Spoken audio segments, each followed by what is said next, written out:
सभी का एक बार फिर से ज्योग्राफी विद रहमान सर के यूट्यूब चैनल पर। और जैसा कि हम पिछले कई सारे वीडियो में देख रहे हैं पुराने पेपर एमए के, तो इसी बीच एक और पुराना पेपर हमारे पास है 2021 का। ये एग्रीकल्चर ज्योग्राफी का है। इस पेपर को हम देखते हैं। एग्रीकल्चर ज्योग्राफी में कौन कौन से प्रश्न पूछे गए हैं देखिए। छोटे प्रश्न हैं, भूमि का आकार क्या होता है, लैंड होल्डिंग भूमि का आकार क्या होता है, विपणन क्षेत्र मार्केट सिस्टम किसे कहते हैं, जल संतुलन क्या होता है, वाटर बैलेंस, सघन कृषि इंटेंसिव आप सभी जानते होंगे, भूमि उपयोग सर्वेक्षण लैंड यूज सर्वे किसे कहते हैं, भूमि उपयोग आंकड़ा लैंड यूज डाटा, कृषि अवस्थिति एग्रीकल्चर लोकेशन, कृषि प्रदेश फसल संयोजन प्रदेश, आहार की कमी से होने वाली बीमारियां। ये प्रश्नों को आपको एक एक दो लाइन में आपको इसका उत्तर देना है। अगर आप जानते हैं, देखिए इसमें सीधी सी बात है, at the day of exam, परीक्षा के दिन अगर इन सवालों के जवाब आपको दिमाग में आते हैं तो निश्चित रूप से आप लिखेंगे, नहीं आते तो ये गलत ही होगा, क्योंकि एक ही नंबर का है और सीधा और सटीक आंसर आपको देना होता है। सॉरी।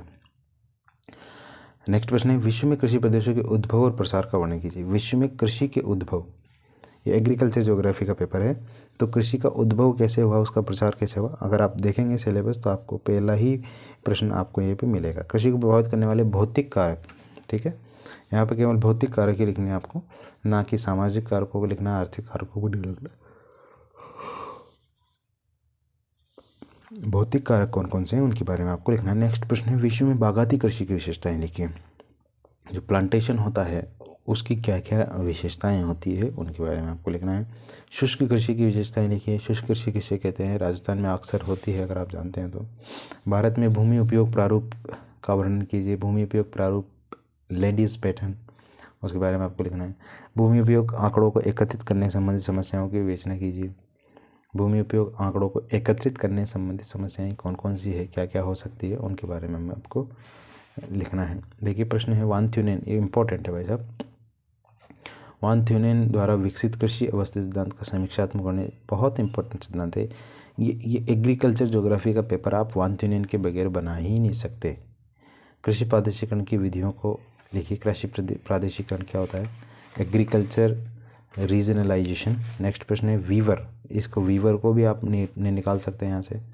फसल संयोजन प्रदेश, क्रॉप कॉम्बिनेशन रीजन। नेक्स्ट प्रश्न है कृषि विकास में फसल विविधता का मूल्यांकन कीजिए। फसल विविधता किसे कहते हैं, बहुत से अलग अलग चीज़ें होती हैं, फसल संयोजन, फसल विविधता और फसल गहनता, सस्य गहनता इसको कहते हैं, बहुत सारी चीज़ें हैं। भारत के विशेष संदर्भ में कृषि भूगोल के विकास का वर्णन। भारत में कृषि भूगोल का विकास कहाँ से हुआ, आपको पता है अलीगढ़ मुस्लिम इंस्टीट्यूट से हुआ है, इसके बारे में आपको लिखना है। अगर आपने पढ़ा है तो निश्चित रूप से आप लिख के आएंगे, नहीं पढ़ा है तो आप इधर उधर भटकेंगे, सर ये बता दो वो बता दो करके।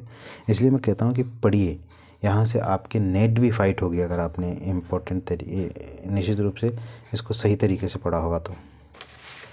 नेक्स्ट दो प्रश्न है, कृषि भूमि उपयोग सर्वेक्षण के उद्देश्यों और नियोजन का वर्णन कीजिए। नेक्स्ट है विटलसी द्वारा विकसित कृषि प्रदेशों का वर्णन कीजिए। पिछले पेपर में भी आपको बताया था, जो एग्रीकल्चर के अलावा जो इकोनॉमिक ज्योग्राफी था उसमें भी आया था, यहाँ भी आ रहा है। तो विटलसी का कृषि प्रदेश इम्पोर्टेंट है। ये पेपर था हमारा जो एग्रीकल्चर ज्योग्राफी है उसका, कृषि भूगोल का 2021 का ये पेपर है। 2025 में कैसा पेपर आता है, नेक्स्ट क्वेश्चन कैसे आते हैं, वो भी आपको देखने चाहिए।